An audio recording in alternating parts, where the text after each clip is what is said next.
Okay, so welcome to my second panel of the day. Should you still invest in cannabis? The cannabis chimera materializes.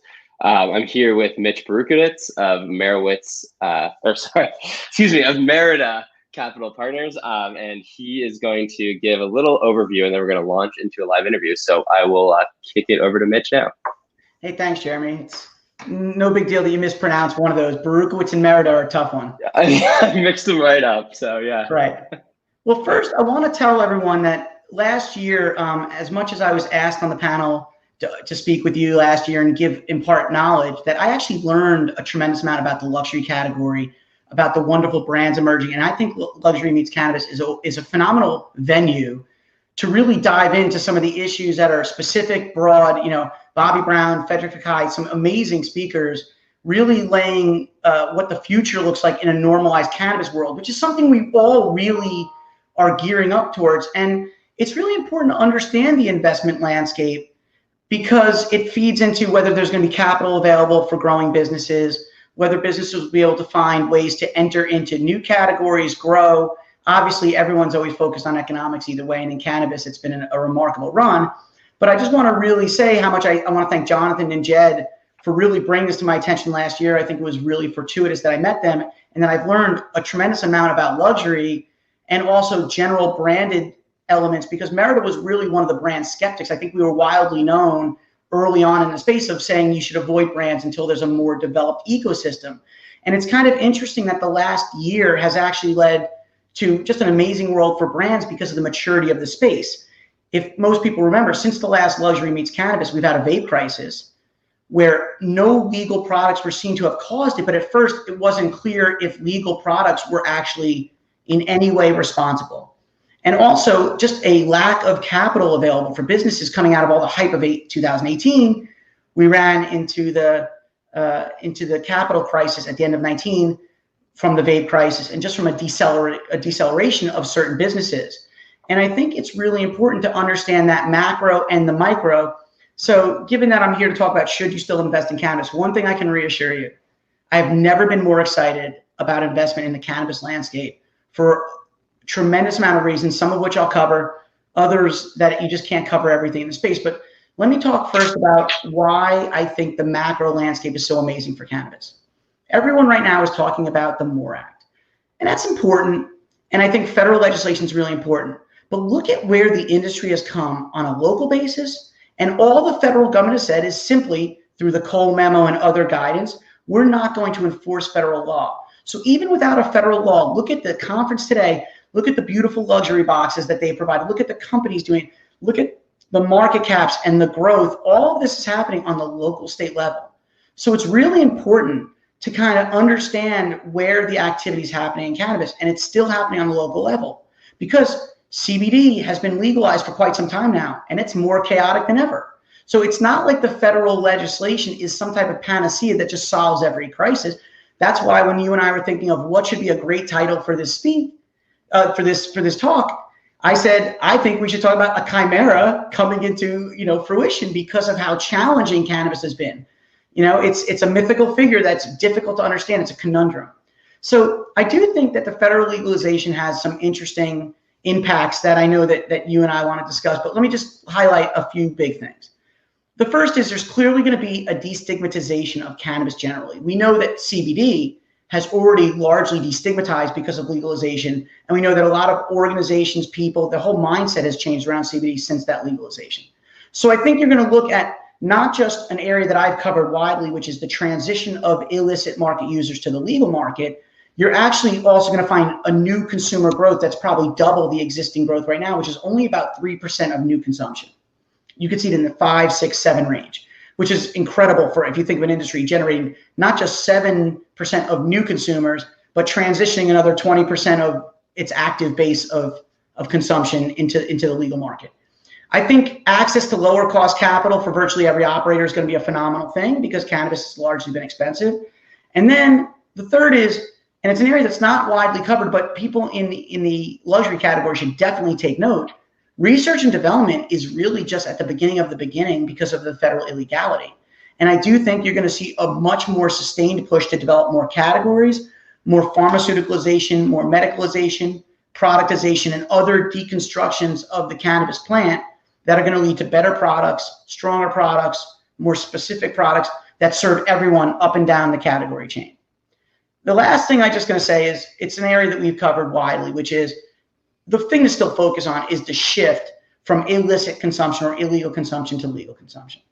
That is easily the largest part of the cannabis space that is misunderstood or underexplored, that is driving virtually all of the growth of cannabis. And it's important because now, as we get to more usage in the legal market, the consumer is becoming key. And so as the consumer becomes key, the consumer demands things. And I think we spoke about this last year slightly. You know, we touched on it, which is when the consumer becomes key, what really happens in the cannabis space?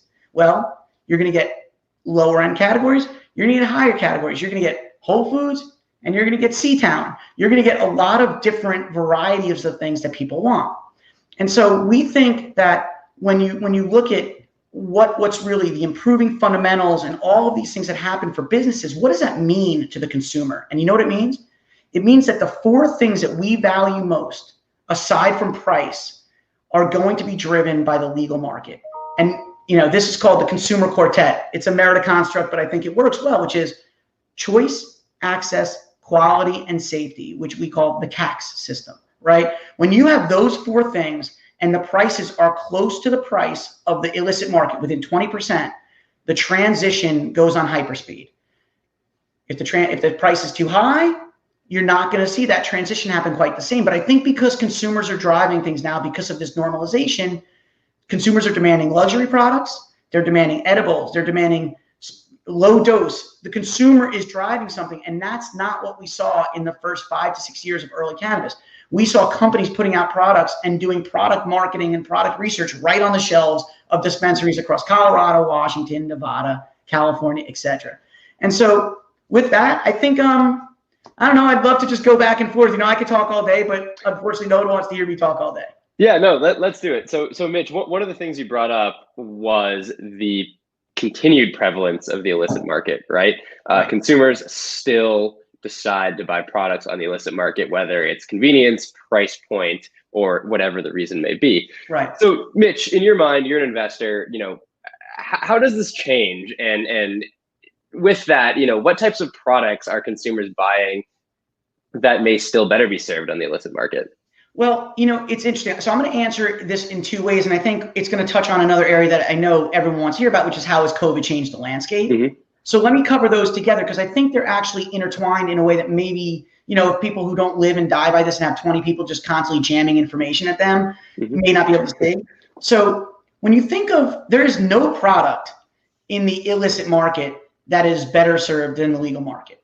It's simply not occurring anymore because of how much capital and investment and automation and stewardship. You know, early on, you had a very big divergence in quality, but now choice, access, quality, and safety are certainly better in the legal market because we've seen what we call the quote unquote supermarket sweep moment when an illicit market person who's never bought on the legal market steps into that dispensary for the first time in a Colorado, a Washington, and Nevada.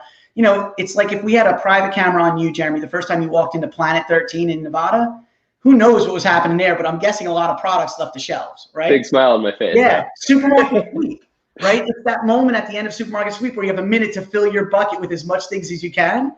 You know, that illicit market consumer is really surprised by the beauty of the packaging, some of the luxury products they see at the high end. You know, the guys from Bebo spoke last year.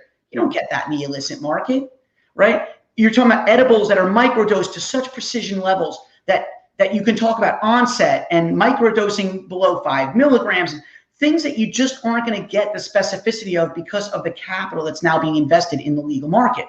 And I want to tie it to COVID for a second, because COVID did one thing that I think is completely underappreciated in a very broad thing. And if I say things are underappreciated, what I mean is the average person is busy with their lives and they may be interested in investing in cannabis, but they're not living it. So it's underappreciated because you just don't think about it. So COVID actually forced many states to change how they were going to accommodate the cannabis consumer, whether it was a medical patient, so just consumption in any form, medical, rec, adult use. So COVID forced states, think about Colorado, where you have 5 years or 6 years of an enormously mature market, but delivery is not allowed. COVID hits, guess what, guys? Delivery is allowed, right? COVID ended fights that people have been having on the local level, largely because regulators, they're learning too. And I think the big change that COVID really brought was curbside and delivery became a prevalent way of interacting with the consumer. And that did something to the illicit market, which is the illicit market has always really competed with the legal market on price. And we're going to see over time that as companies get bigger and more scale, it's not going to be able to compete on price either. But it always also competed on what I consider convenience, right? Which is the ability for someone to come to your house. It's a call. You don't have to go out, because that legacy behavior, that convenience, it's hard to beat that when someone calls a guy and he shows up at their house with a few strains and they're happy with what they're getting.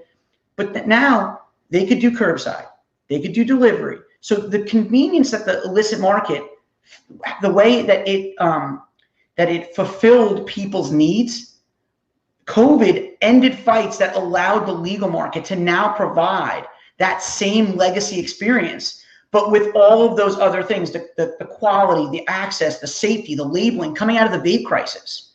COVID also changed people's belief in safety and in what products they're consuming. And I think a couple like journalistic outlets like Leafly covered the vape crisis, the honey cut, what went into the vape crisis so well that really we got a real view of what happens in the illicit market in a way that people never understood. And the products, being able to look at a label and say, this is what I'm getting, I think really changed behavior, and people were willing to take that leap into the legal market. And now we're seeing that transition. And I bet you what you'll see over the next year or two is a huge uptick in the projected numbers that many people do, because they're going to say, you know what, we underestimated how quick this transition's happening and in what scale. And I think that's kind of my view on it. So it is a phenomenal time to be talking about investing in the space. Do you think that the essential designation that many cannabis dispensaries got throughout the pandemic had helped hone standards on the industry? Because A, this is now an essential business, but B, it's a sort of unregulated essential business. How can that sort of clarify thinking around product standards, around things like including, pesticides and heavy metals, for lack of a better term, right, into vapes? Well, I think it's interesting because I think the market has actually, in many ways, the pandemic's forced all kinds of companies to do accommodations they never thought of.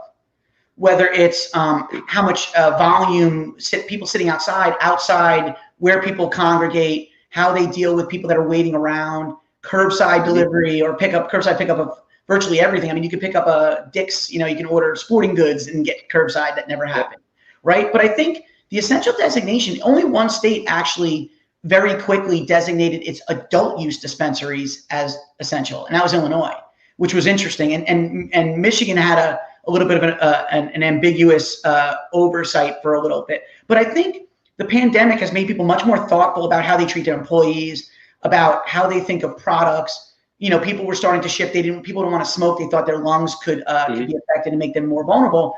What we actually found out is that cigarette smokers are less vulnerable to COVID because they damaged the pathways by which the hormones that help COVID moved into the lower respiratory system, which is, too many ironies wrapped up in one for me to really get my head around in a half hour.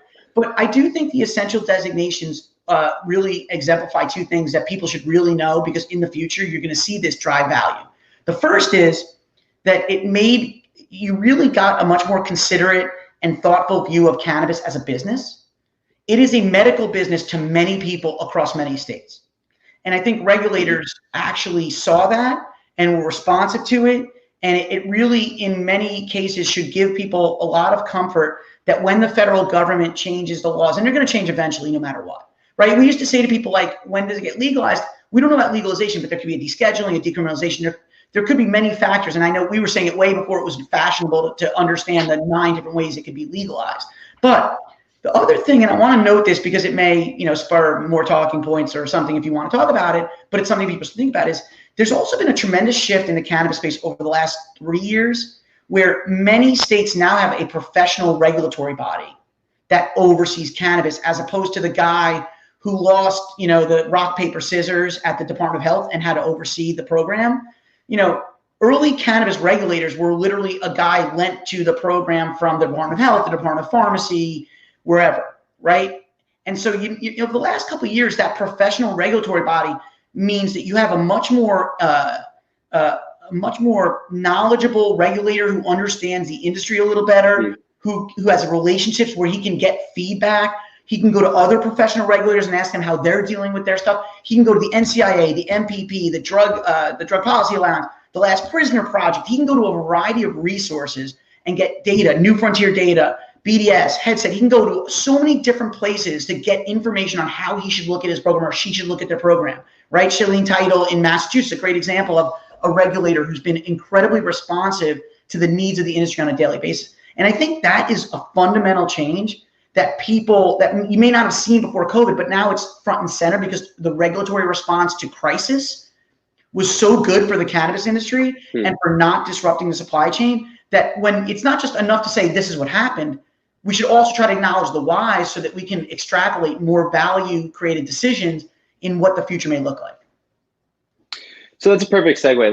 Let's talk about regulations specifically at the federal level. So the House is set, or it's theoretically set to vote on the cannabis reform bill, the MORE Act. Yeah, little bit of confusion there, but theoretically this bill will be put to a House floor vote. In my mind, and Mitch, you can correct me if I'm wrong, this is a symbolic vote, right? Cannabis is a non-starter as long as Mitch McConnell controls the Senate.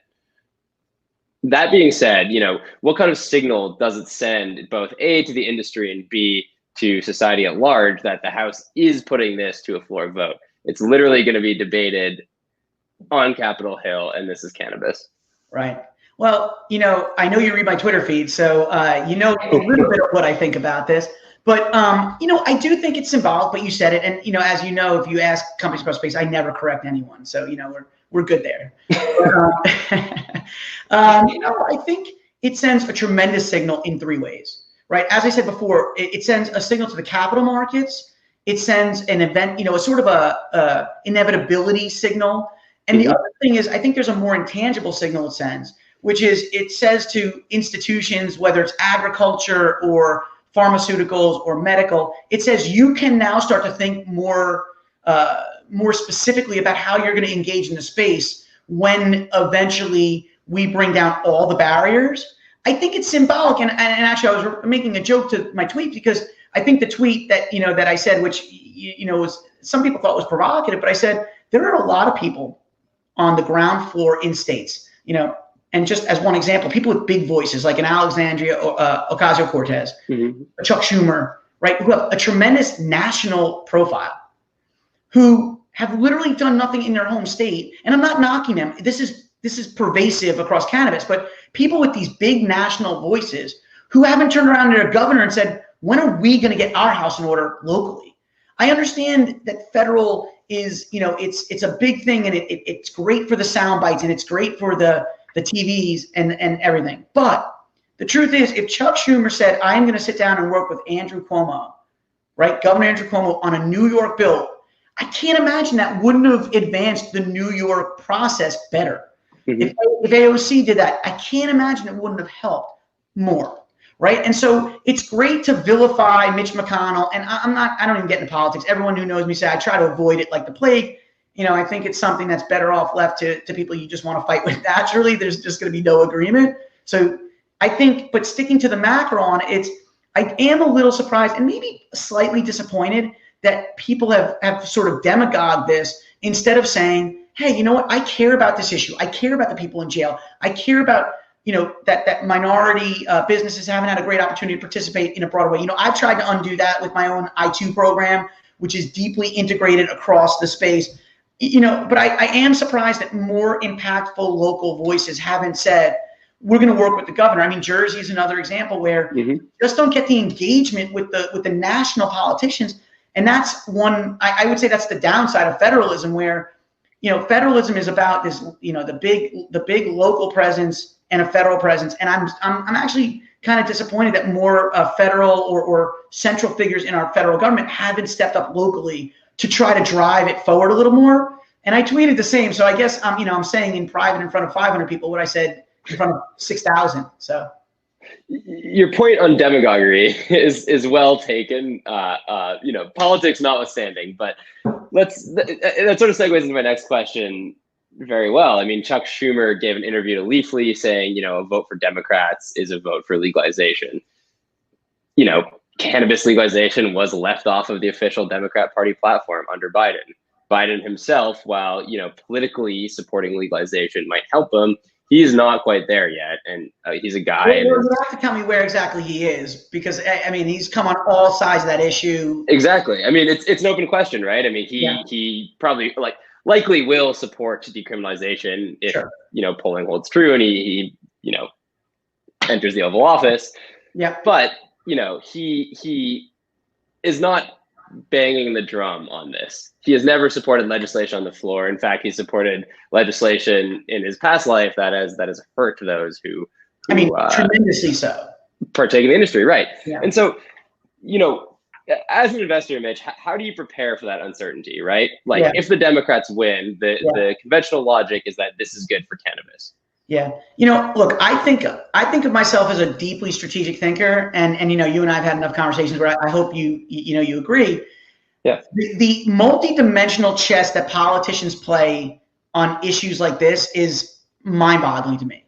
I want to retain the rest of my hair, so I'm not going to put my brain under that much strain.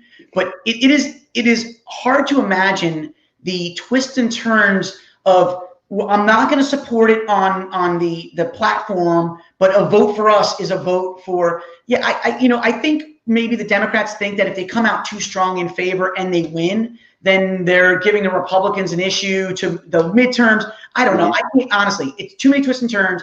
What I do say is it's wrong. Basically, the national politicians have been wrong on this for a long time, and they don't seem to understand how well it polls.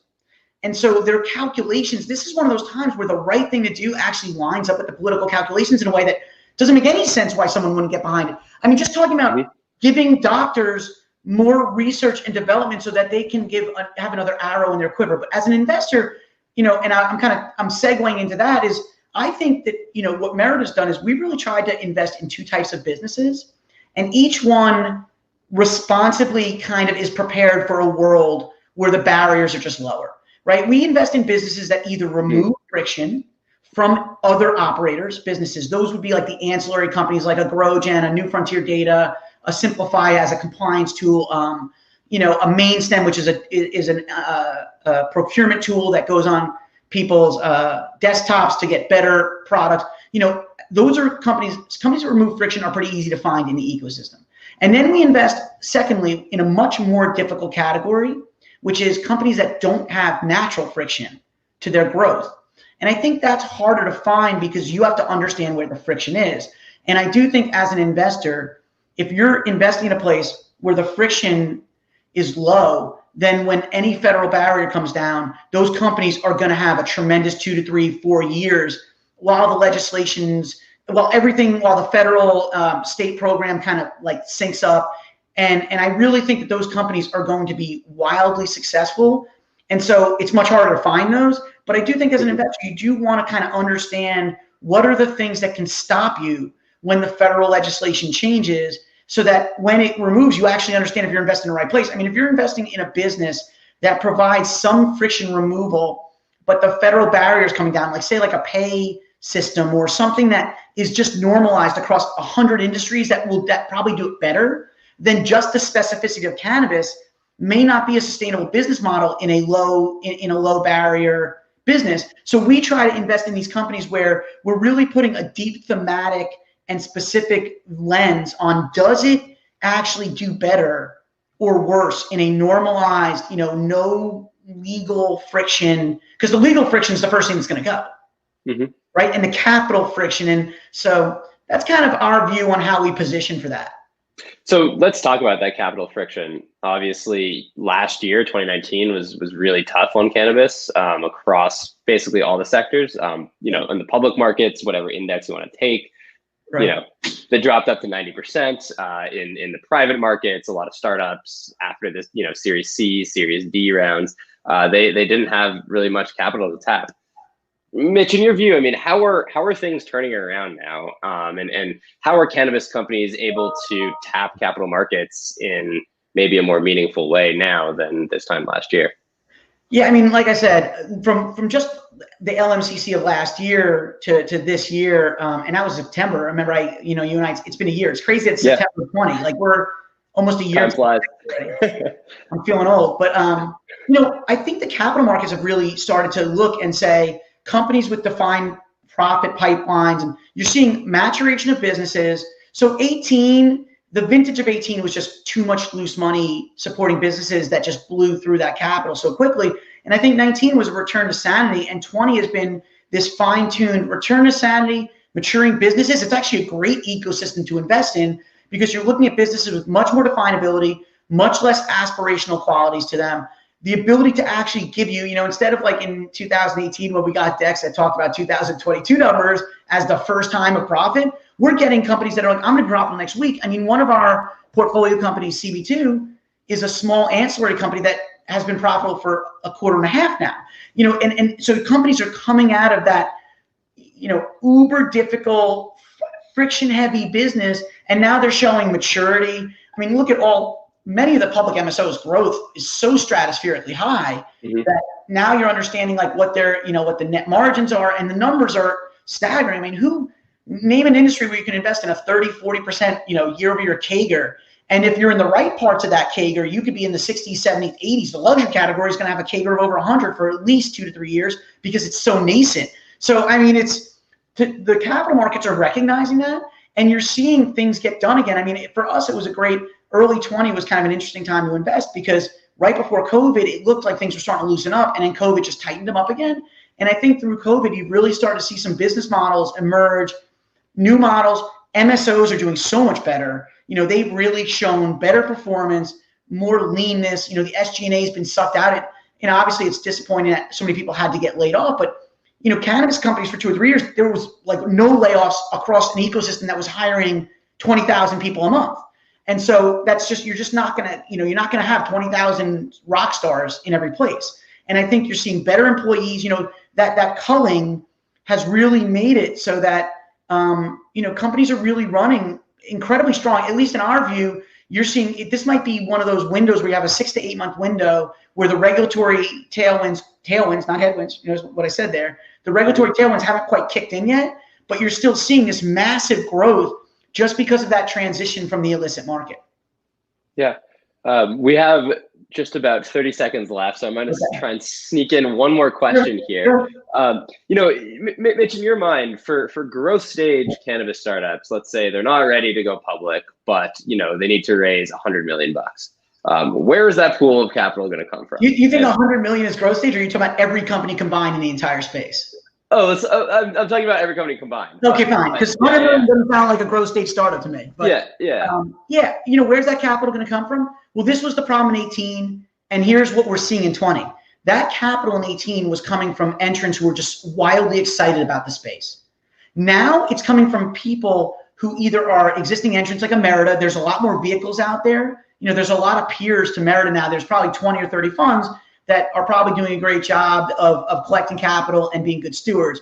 But I think that capital is still going to come largely from pools of either high net worth or ultra high net worth. The one thing that we're seeing different is we've been approached by a lot of traditional institutional vehicles who want to partner and have us be the face of a co-investment or a JV. And I think that is where that's kind of, so that's not just loose, easy capital that just drives valuations. That's smart, tactical capital so that 100 million can be worth 200, 300 instead of the 100 being worth 20 like it was in 18, Exactly. So, great. Well, we got to leave it there. We've hit 3 o'clock. Okay. Mitch, I know you and I have a lot to discuss. We got through, a third of all the stuff we want to talk about, but I appreciate your time and I appreciate your cogent thoughts on the industry, and thank you all for listening. Hey, thanks, Jeremy.